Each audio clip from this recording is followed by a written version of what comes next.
Welcome बच्चों। जैसे कि आपको मालूम है कि जिस दिन टेस्ट होती है उसके दूसरे दिन या तीसरे दिन हम यहाँ पे कोशिश करते हैं कि टेस्ट में जो भी प्रॉब्लम्स आए उन प्रॉब्लम को एक बार फटाफट आपके सामने क्या करें, एक्सप्लेन करें, ताकि आपको कोई परेशानी अगर गई हो तो वो सॉल्व भी हो जाए, और अगर आपको परेशानी नहीं गई हो तो वहाँ पर आपको टैली करने को मिलता है कि आपका सही है या गलत है। तो देखो बच्चों, यहाँ पर जैसे कि मैंने मैथ्स में भी किया था, यहाँ पर फिजिक्स में भी हमारे पास है। यहाँ पे जो क्वेश्चन है और उसके जो MCQs है, उस MCQ में से जो राइट आंसर है, actually I have written that answer on the board, ताकि आपको समझने में फट से आसानी भी हो जाए और एक्सप्लेन करने में मुझे भी थोड़ा सा समय बच जाए यहाँ पर। और दूसरी बात बच्चों, यहाँ पर क्या है कि जो न्यूमेरिकल है उसको एक्सप्लेन करना एक बहुत ही अच्छी बात है, एक्सप्लेन करना ही पड़ता है। लेकिन अगर कोई थ्योरेटिकल क्वेश्चन आता है, थ्योरेटिकल प्रॉब्लम है, तो वहाँ पे ज़्यादा एक्सप्लेन करने की ज़रूरत मुझे नहीं है, उससे ज़्यादा ज़रूरत आपको है कि आपने उसको वो थ्योरी पोर्शन जो है उसको बार बार पढ़ना। जो हम एक्चुअली, क्योंकि जो भी कंसेप्ट है, जो भी थ्योरी है, वो हम पहले पढ़ते ना, और वो पढ़ने के बाद में उसके ऊपर जो अप्लीकेशन करना है, तो अप्लीकेशन भी हमारे पास दो तरीके अप्लीकेशन बोलेंगे यहाँ पर। एक अप्लीकेशन जो न्यूमेरिकल के रूप में हम सॉल्व करते हैं, कि हमको जो भी टॉपिक समझा है उसके ऊपर कोई अगर न्यूमेरिकल दे दिया जाए, कोई प्रॉब्लम दे दिया जाए, तो आप उसको सॉल्व करो। और दूसरा अप्लीकेशन होता है प्रैक्टिकल अप्लीकेशन।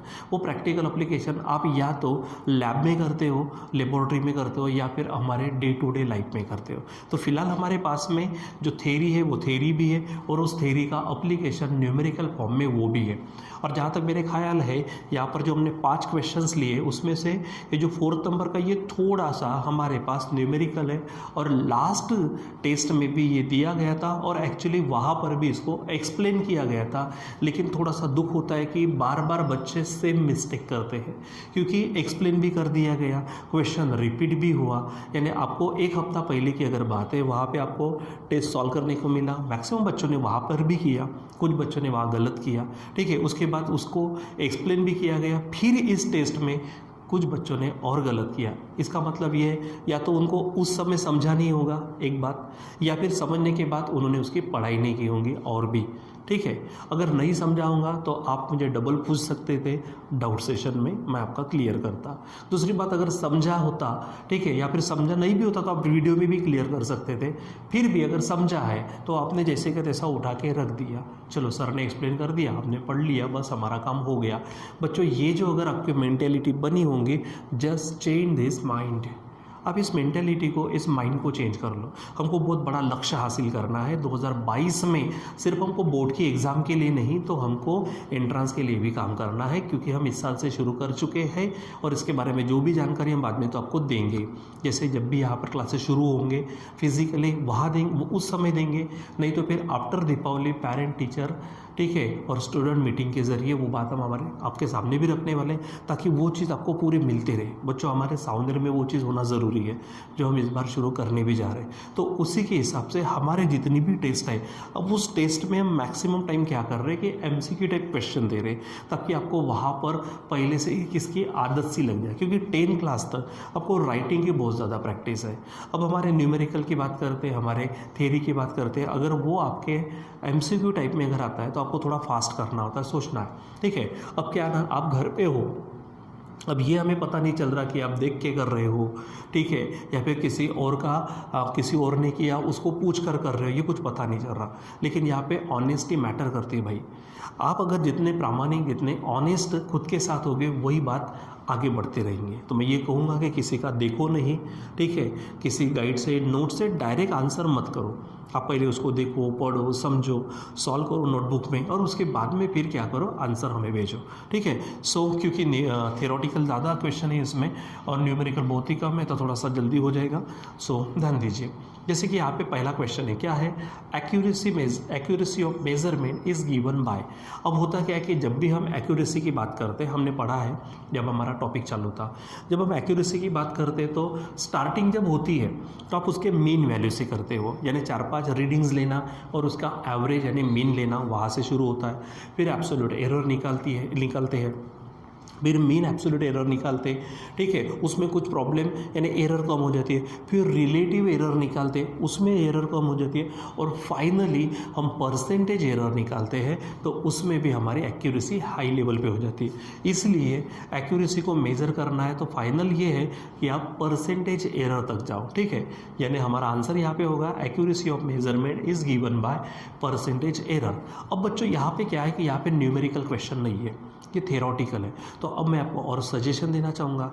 आपको हमने जब भी आपने फॉर्म लेके गए होंगे यहाँ से एडमिशन किया होगा तो आपको डायरी दी गई होंगे, ठीक है। तो डायरी में मेन पॉइंट्स नोट करके रखना है। तो आप ये एक पॉइंट अब आपके दिमाग में फिट कर लो, आप इसको एकदम फिट ही कर लो, ये पॉइंट बन गए आप, ठीक है। कौन सा? Accuracy of measurement is given by percentage error. Simple एक लाइन है, उसको पढ़ते रहो बार बार, ठीक है। ऐसे बाकी के किया करो। दूसरा यहाँ पर है zero error of an instrument introduces. क्या होती है? अब देखो, जब हमने एरर की बात की थी तो एरर की बात में दो मेन बात की थी हमने, एक सिस्टमेटिक एरर थी और एक रैंडम एरर थी। सिस्टमेटिक एरर में आपको याद होगा, अगर बराबर से पढ़े होंगे आपने, सिस्टमेटिक एरर और एक रैंडम थी। रैंडम एरर जो एक्सीडेंटल होती है, कितना भी कुछ भी कर लो, थोड़ी ना थोड़ी एरर होनी है, जिसके लिए हम उसका परसेंटेज एरर तक का मेजरमेंट लेते हैं, यानी एक्यूरेसी बढ़ जाती है। लेकिन सिस्टमेटिक एरर में आपने देखा होगा वहाँ पे अलग अलग एरर थी, constant error, zero error, personal error, imperfection of error, ठीक है। उसके बाद में हमारा लिस्ट काउंट के कारण एरर होती थी, वो सब। तो उसमें से अगर आप देखा जाए तो आपके जो ऑप्शंस थे, उस ऑप्शन में से जो जीरो एरर है, वो जीरो एरर का मतलब क्या होता है? जैसे एग्जांपल मान लीजिए कि आपकी ये स्केल है, ठीक है।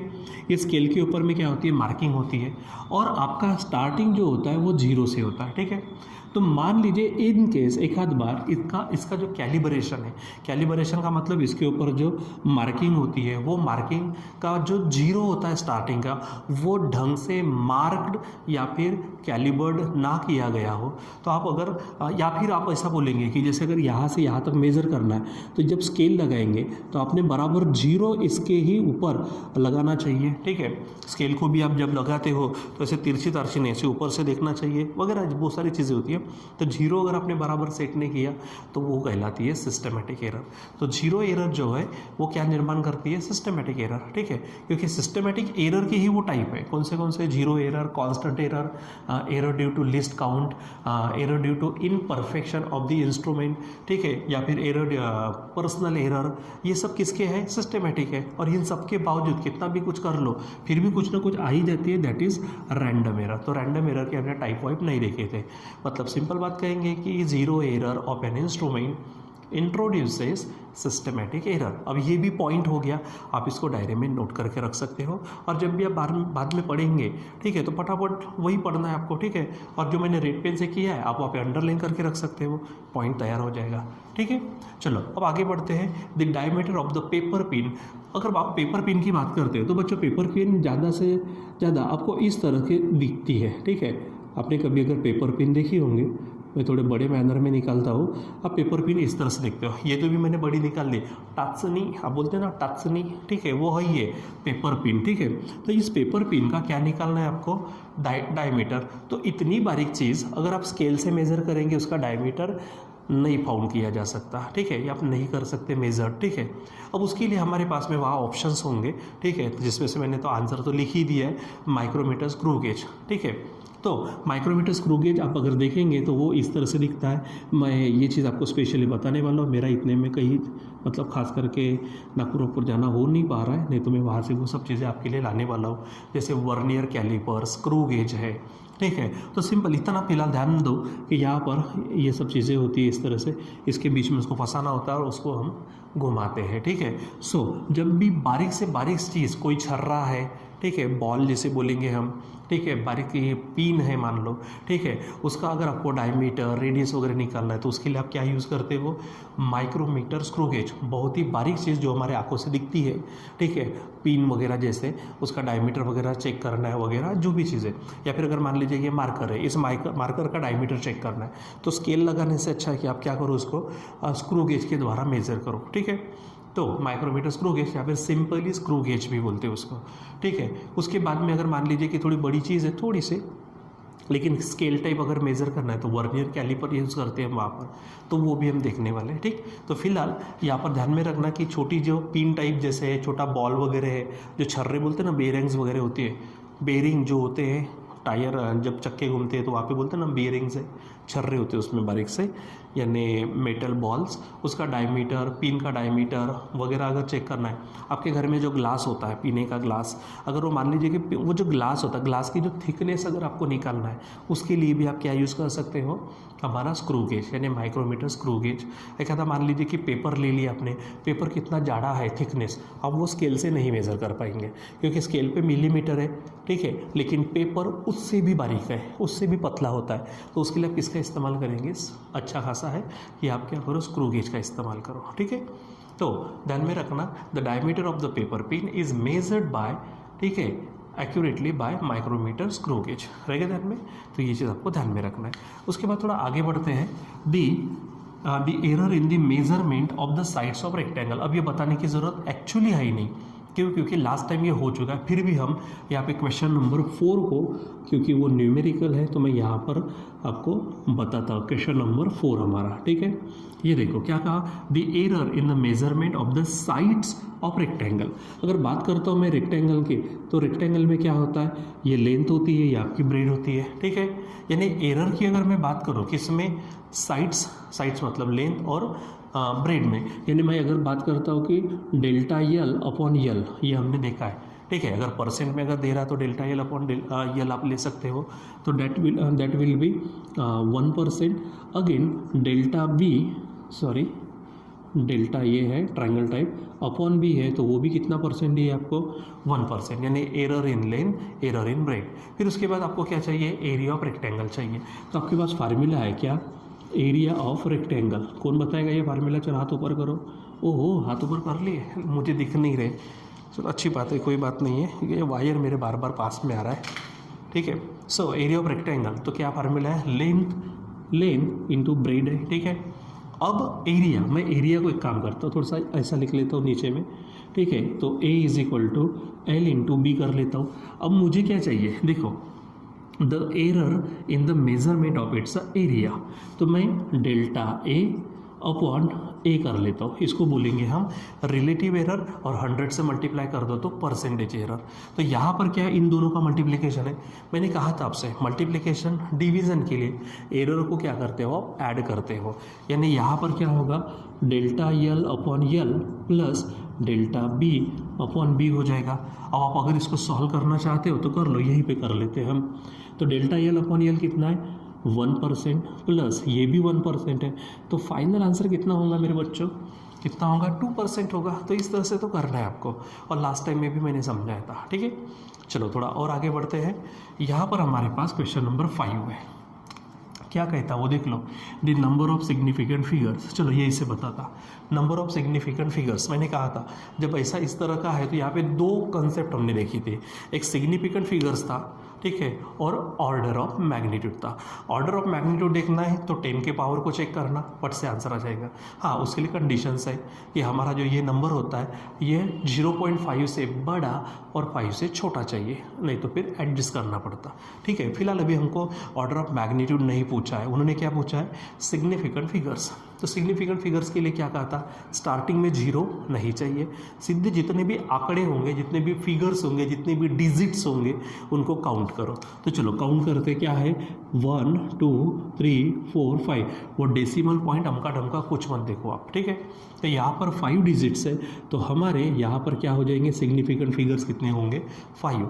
अगर उसने ऑर्डर ऑफ मैग्नीट्यूड पूछा होता तो यहाँ पर क्या होता, -6 कुछ यानी जब हम लिखते हैं 10⁻⁴ जो भी रहता, पॉजिटिव रहे नेगेटिव रहे, जो भी आंसर आता तो वो हम वहाँ पे लिख देते।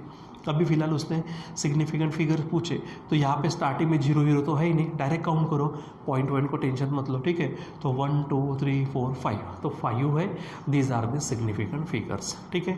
तो इस तरह से एकदम सिंपल टेस्टी बच्चों, लेकिन जब थोड़ा पेपर वैसे तो आपको पेपर कल चेक करके मिल जाएंगे, कल या परसों, ठीक है, लेकिन कुछ पेपर्स देखे तो बहुत सारे बच्चों ने वहाँ पे भी फिर से गड़बड़ी करके रखी है, ठीक है। तो ये थोड़ा सा ध्यान में रखिए आप, ये इस तरह से, और रेड कलर का है ऑलरेडी, तो आपको ध्यान में आ जाते कि वो आंसर्स है, ठीक है बच्चों। दूसरी बात बच्चों, यहाँ पे थोड़ा ध्यान में रखो कि जैसे कि आपको जो भी ये वीडियोज़ आ रहे हैं ये उन्हीं बच्चों को आ रहे हैं जिनके एडमिशन्स हुए हैं। और मैंने आपसे कहा भी था और अभी भी कह रहा हूँ कि हमारी एक्चुअल फर्स्ट बैच कंप्लीट हो गई है, फिर भी हमने थोड़ा सा एक्सटेंशन दिया था कि चलो और एक कुछ दिनों के लिए हम कुछ विद्यार्थियों को फर्स्ट बैच में एडमिशन देने वाले। लेकिन अभी आज की 29 है, कल 30 है और 1 तारीख से एक्चुअली सेकंड बैच, क्योंकि सेकंड बैच के अनुसार ही आपको क्या करना है, फॉर्मेलिटीज़ पूर्ण करनी है। ठीक है, तो जो बच्चे आपके जो दोस्त मित्र होंगे जिन्होंने एडमिशन अभी तक नहीं किया होगा, आप उन्हें कहिए कि कल फाइनली कर सकते हैं, आजकल जो भी बोलो। ठीक है, सो उसके बाद में सेकंड बैच की फ़ीस भी आपको चार्ज होती है। ठीक है, सो ये टालने के लिए आप फाइनली कल एडमिशन कर सकते हो।